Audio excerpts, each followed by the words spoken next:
हर्ष संघवी जी और यहाँ की प्रत्याशी श्रीमती स्नेहा दुबे जी, जिलाध्यक्ष महेंद्र पाटिल, मनोज पाटिल, रानी द्विवेदी, नीलेश टेंडुल, राजा राम जी मोली, ईश्वर भोले और यूरी गोंसाल्विस और यहाँ मौजूद मेरे सभी सम्मानित बहनों एवं भाइयों,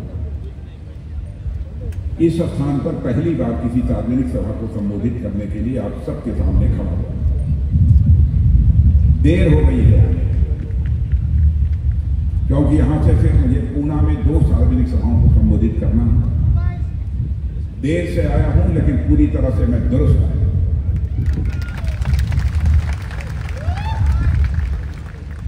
आपके प्रत्याशी स्नेहा दुबे को बोलते हुए मैंने पहली बार सुना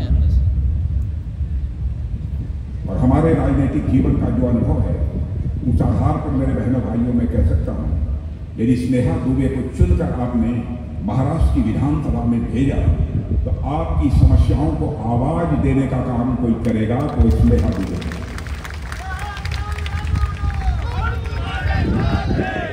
आज यदि मैं आपसे कहने आया हूं तो यह कहने के लिए आया हूं कि अभी 5 महीने पहले सारे देश में लोकसभा के चुनाव हुए। लोकसभा के चुनाव में आपने देखा महाराष्ट्र, हरियाणा कुछ ऐसे राज्य थे जहां पर भारतीय जनता पार्टी को जो कामयाबी मिलनी चाहिए थी वह कामयाबी नहीं मिली। जितना हम लोग सोचते समर्थन दिया लोगों ने, लेकिन जितना हम सोचते थे वैसा परिणाम हमको नहीं मिला। लेकिन यह भी आपने देखा होगा हरियाणा का अभी हाल में ही विधानसभा का चुनाव हुआ, लोकसभा चुनाव होने के 3-4 महीने बाद जिस हरियाणा में लोकसभा चुनाव में हमको हमारी अपेक्षा के अनुरूप कामयाबी नहीं मिल पाई थी, उस हरियाणा में की जनता ने विधानसभा के चुनाव में भारतीय जनता पार्टी को क्लियर मेजॉरिटी देकर वहां पर हम लोगों को सरकार। मुझे लगता है कि इन राज्यों के लोग जहां पर भारतीय जनता पार्टी को लोकसभा के चुनाव में कामयाबी नहीं मिल पाई, यह महसूस कर रहे हैं कि कहीं न कहीं कोई चूक हो गई है, क्योंकि लोग इस सच्चाई को जानते हैं कि भारत को महाराष्ट्र यदि हमको ले जाना है तो महाराष्ट्र को आगे ले जाने के लिए यहां डबल इंजन की सरकार चाहिए। सिंगल इंजन की सरकार से काम नहीं चलेगा। इस महाराष्ट्र में भी एक इंजन और सेंटर में भी एक इंजन, डबल इंजन की यहां सरकार चाहिए। इसलिए आप कहीं चले जाइए महाराष्ट्र। कल मैं झारखंड में था, कई सार्वजनिक सभाओं को मैंने संबोधित किया। क्या हुजूम था, क्या भीड़ थी, क्या लोगों के अंदर उमंग और उत्साह था कि मेरे बहनों भाइयों, राजनीतिक विश्लेषक जो होते हैं, राजनीति के जो जानकार पंडित होते हैं, अब उन लोगों ने डंके की चोट पर यह कह दिया है कि झारखंड और महाराष्ट्र दोनों में इस बार क्लियर मेजॉरिटी से सरकार यदि किसी की बनने जा रही है तो भारतीय जनता पार्टी के नेतृत्व की एनडीए सरकार है। और मैं यह भी कहना चाहता हूं, आप जानते हैं लंबे समय तक जब भारत आजाद हुआ तो लंबे समय तक किसी की हुकूमत रही है तो कांग्रेस की हुकूमत रही। बराबर इन लोगों ने कहा हम सरकार इसलिए बनाना चाहते हैं क्योंकि भारत से हम गरीबी को दूर करना चाहते हैं। मेरे बहनों भाइयों, मैं आंकड़े नहीं दूंगा, लेकिन सच्चाई है 52-54 वर्षों तक लगातार जिस कांग्रेस ने हुकूमत की, राज्य में भी और दिल्ली में भी गरीबी को दूर नहीं कर रही। लेकिन आज मैं दावे के साथ यह कहने की स्थिति में हूं, जब से 2014 से केंद्र में मोदी जी के नेतृत्व में एनडीए की सरकार मेरी बहन भाइयों बनी है, आंकड़े यह बताते हैं कि मोदी जी ने 7-8 वर्षों के अंदर 25 करोड़ हिंदुस्तानियों को गरीबी रेखा से बाहर करने में कामयाबी हासिल की। 25 करोड़ लोगों को गरीबी रेखा से बाहर करने में कामयाबी हासिल की। और धन दौलत की दृष्टि से देखा जाए, जो हमारा भारत पहले दुनिया में गरीब भारत के रूप में जाना जा रहा था, आज धन दौलत के मामले में हमारा भारत दुनिया की टॉप 3 कंट्रीज में, टॉप 3 देशों में आकर हमारा भारत खड़ा हो गया। और अभी टॉप 5, क्षमा कीजिएगा, टॉप 5 कंट्रीज में खड़ा हो गया है। और बड़े बड़े अर्थशास्त्री अब यह दावा करने लगे हैं कि वह दिन दूर नहीं है कि 2027 आते आते धन दौलत के मामले में, अर्थव्यवस्था के आकार के मामले में यह भारत दुनिया के टॉप 3 कंट्रीज में खड़ा हो जाएगा। यानी एक अमेरिका होगा, दूसरा चीन होगा, तो दुनिया में तीसरा देश होगा तो हमारा और आपका देश ये भारत होगा। मेरे बहनों भाई, भारत होगा। हमारे प्रधानमंत्री ने कितना काम किया है, कितना काम किया। राज्यों को पैसा दिया, जिनके पास पक्के मकान नहीं हो उनको पक्का मकान बना। मैं जानता हूं महाराष्ट्र की हमारी सरकार ने, जो शिंदे जी के नेतृत्व में, हमारे देवेंद्र फडणवीस के नेतृत्व में, अजीत पवार के नेतृत्व में चल रही है, बहुत सारे लाखों की संख्या में यहां पर आवास बनवाए हैं। हमको बताया गया 26 लाख से अधिक बनाए हैं, आवास बनवाए हैं। सारे हिंदुस्तान में हम लोगों ने 1 करोड़ ऐसी महिलाएं जिनके की पास 10-5 हजार रुपया भी नहीं होता था, उनको हम लोगों ने लखपति बनाया है। और बहनों, माताओं, बहनों, आपको बता देकर जाना चाहता हूं, ऐसे ही हमारी सरकार यहां बना दीजिए और दिल्ली में हमारी सरकार है तो हम सारे हिंदुस्तान में 3 करोड़ बहनों को लखपति बना देंगे। मेरे बहनों भाइयों, ये हमारी सरकार का संकल्प है। महायुति की सरकार का यहां तक प्रश्न है। महायुति की सरकार ने बहुत ही अच्छा काम किया, सब लोग इस सच्चाई को स्वीकार करते हैं। और यहां तक कि इस सरकार ने एक उत्तम काम जो यह किया है कि 2.5 लाख रुपए से कम जिन लोगों की आमदनी है, ऐसे 21 साल से लेकर 65 साल के बीच की यह माताएं बहनें जो यहाँ पर बैठी हैं, जो महिलाएं बैठी हैं, उनको हर महीने 1500 रुपया दिया जाएगा। 1500 में 1 पैसा भी कोई माँ का लाल काटने नहीं पाएगा। वह 1500 रुपया सीधे आपके बैंक में आकर जमा हो जाता है। ये बहुत बड़ा काम है। यह महाराष्ट्र की सरकार ने अपने दमखम के आधार पर किया है, किसी का समर्थन नहीं है, क्योंकि हम इस सच्चाई को जानते हैं। महिलाओं के लिए क्यों कर रहे हैं? आधी आबादी को छोड़कर यदि हम भारत का विकास करना चाहते हैं, वो किसी भी सूरत में संभव नहीं है। ऐसे काम यदि कोई सरकार कर सकती है तो केवल और केवल भारतीय जनता पार्टी के नेतृत्व की एनडीए सरकार कर सकती है। माताओं बहनों की चर्चा मैं इसलिए कर रहा हूं, बड़ी संख्या में माताएं बहनें यहां पर मौजूद हैं। आप पहले चुनाव होता था, इनके लिए रिजर्वेशन होता था जिला पंचायत में, नगर पंचायत में, नगर पालिका में, लेकिन विधानसभा लोकसभा में नहीं। अब हम लोगों ने फैसला किया है, और वो नारी बंधन अधिनियम पारित कर दिया है संसद में। अब विधानसभाओं में भी स्नेहा दुबे ही चुनकर नहीं जाएंगी। स्नेहा दुबे जैसी इस महाराष्ट्र के विधान में 100 में 33 महिलाएं जीतकर जाएंगी। बहनों भाइयों, ऐसा कानून हम लोगों ने पास किया। मैं जानता हूं बुनियादी ढांचों का भी बहुत तेजी के साथ यहां पर हमारी सरकार ने उसका विकास किया है। और एक तो ऐसा बंदरगाह यहां पर बना दिया है, उसको बाढ़वड़ पोर्ट में ऐसा बंदरगाह बनाया नहीं है, उसकी आधारशिला रखी है, बनकर तैयार है।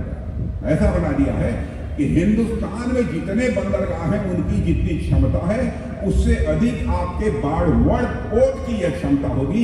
यह करिश्माई काम यहां पर हमारी सरकार ने किया। और सबसे बड़ी बात, आयुष्मान भारत के अंतर्गत यहां लोगों को कार्ड मिला है कि नहीं? आयुष्मान कार्ड किसी को मिला है? इधर मिला है कि नहीं? इधर नहीं मिला है। तो कुछ जिनको मिला है जरा वहां दिखाइए। देखिए, इन लोगों को मिला है। स्नेहा दुबे, आपका यह काम होगा, आपको चुनाव ये सब लोग जिता देंगे। इनको यह वचन दे दीजिए, इनका आयुष्मान कार्ड इन गरीब माताओं और बहनों का निश्चित रूप से बन जाए। और आयुष्मान कार्ड स्नेहा दुबे के जीतने के बाद बनेगा तो मेरी माताओं बहनें सुन लेना, 5 लाख रुपए तक का आपका मुफ्त इलाज किया जाएगा। 1 साल में 5 लाख रुपए का मुफ्त इलाज किया जाएगा। और हमारे प्रधानमंत्री ने एक बहुत बड़ा काम और किया है। जिनकी उम्र 70 साल के ऊपर हो गई, चाहे किसी जाति के, किसी भी मजहब के, किसी भी पंथ के, 5 लाख रुपए तक का उनका मुफ्त इलाज किया जाएगा। उनकी आमदनी क्या है, कम है, ठीक है, ये नहीं देखा जाएगा, लेकिन उनका इलाज होगा। यह भी हमारी सरकार ने कर दिया है। और जानते हैं इस मराठा भूमि का कितना बड़ा सम्मान किया है महाराष्ट्र की भूमि का, महाराष्ट्र की विरासत का। महाराष्ट्र की भाषा हमारे प्रधानमंत्री ने कि मराठी भाषा को अभिजात भाषा का दर्जा देने का काम आजाद भारत में पहली बार भी किसी ने किया है तो हमारे प्रधानमंत्री मोदी जी ने किया है।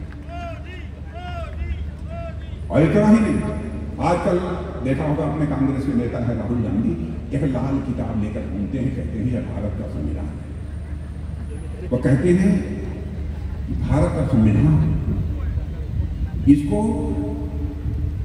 एनडीए की सरकार बर्बाद करती है और सबको विश्वास दिलाते हैं कि हम जातिगत जनगणना कराएंगे जातियों के आधार पर और उनको फिर हम आरक्षण का लाभ हर जाति को। बहनों भाइयों, आपको जानकारी है कि नहीं है मैं नहीं जानता हूं, इस देश में एक बार जनगणना हुई थी जिसमें कि लाखों जातियां हैं, लाखों उपजातियां हैं, लाखों गोत्र हैं। जब जनगणना करने वाले लोगों ने देखा, इस सरकार ने देखा इस चीज को, तो सरकार ने कहा अब इसको जारी मत करो। मैं एक बात कहना चाहता हूं, ध्यान से सुनिए, कांग्रेस के लोगों से पूछिए, राहुल गांधी से या पूछिए, आप हमको इतना बतलाओ, यदि आप अनुसूचित वर्ग, जनजाति, अनुसूचित जनजाति, पिछड़े वर्ग की आप यदि जनगणना कराओगे तो किस किस जाति को कितना कितना आरक्षण दोगे, इसका तुम खुलासा कर दोगे तो तुम्हारे पक्ष में हम वोट करने के लिए तैयार। बहनों भाइयों, नहीं कर सकते, यह आपको धोखा दे रहे हैं, आपको यह छलने की कोशिश कर रहे हैं। ये लोग क्या करेंगे? बाबा साहब भीमराव अम्बेडकर जिन्होंने संविधान की रचना की थी, उस बाबा साहब अम्बेडकर के खिलाफ भी इसी मुंबई से जब वो चुनाव लड़ रहे थे, कांग्रेस के लोगों ने कैंडिडेट खड़ा किया और उनको हरवा दिया। आधुनिक भारत के निर्माता थे बाबा साहब भीमराव अम्बेडकर, उनकी इज्जत नहीं की जो संविधान की रचना जिन्होंने की थी, संविधान को एक स्वरूप दिया था, सजाया था, संवारा। आज वो सभी जातियों को आरक्षण देने की बात कर रहे हैं, धोखा दिया जा रहा है, आपसे झूठ बोला जा रहा है। बाबा साहब भीमराव अम्बेडकर गरीब मां की कोख से पैदा हुए थे। चाहिए था कांग्रेस को 52 वर्षों तक आपने हुकूमत की है, बाबा साहब भीमराव अम्बेडकर को आप भारत रत्न की उपाधि दे देते, भारत रत्न के सम्मान से नवाजते, लेकिन कांग्रेस ने नहीं किया। पहली बार ये किसी ने किया है तो हमारे प्रधानमंत्री मोदी जी ने बाबा साहब भीमराव अम्बेडकर को भारत रत्न की उपाधि से नवाजा। बाबा साहब जहां भी रहे, देश में रहे, विदेश में रहे, सारे तीर्थ स्थानों का निर्माण करा, सारे स्थानों का निर्माण कराकर जो हमने पंच तीर्थ के रूप में विकसित किया, पांच तीर्थ के रूप में विकसित किया। अरे बाबा साहब भीमराव अम्बेडकर तक तहे किसी सरकार ने समर्थन किया, वो किस सरकार ने काम किया है तो हमारी सरकार ने काम किया है। भारतीय जनता पार्टी के बारे में, एनडीए के बारे में मैं बतला दूंगा आपको, हम जो कहते हैं वो कहते हैं।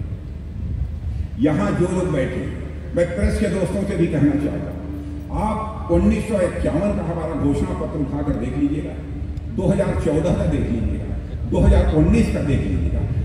जो हमने कहा उसको हमने किया। हमारे कथनी और करनी, हमारे कहने और करने में कभी भी अंतर नहीं। कांग्रेस ने जो कहा है उसको नहीं किया।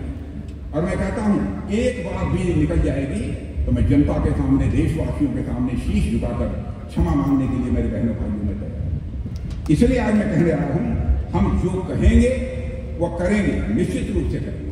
हम लोगों ने 51 में कहा था जम्मू कश्मीर की धारा 370 समाप्त करेंगे, डंके की चोट पर किसी की परवाह नहीं की, धारा 370 को समाप्त कर दिया। कैसे ये हो सकता? एक देश में 2 प्रधान, 2 विधान, 2 निशान, कैसे चले? कोई हिम्मत नहीं कर सकता। हिम्मत यदि किसी ने किया है तो हमारी सरकार ने किया है।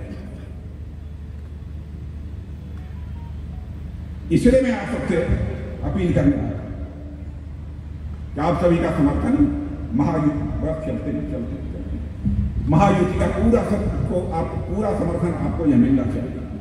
महाअघाड़ी का यहां तक प्रश्न इतने बताऊं, महाअघाड़ी का देख लिया है, आपस में ही गुत्थम गुत्था है, आपस में ही लड़ रहे हैं। ये सरकार क्या चलाएंगे, ये प्रदेश को क्या बनाएंगे जो खुद ही लड़ेंगे।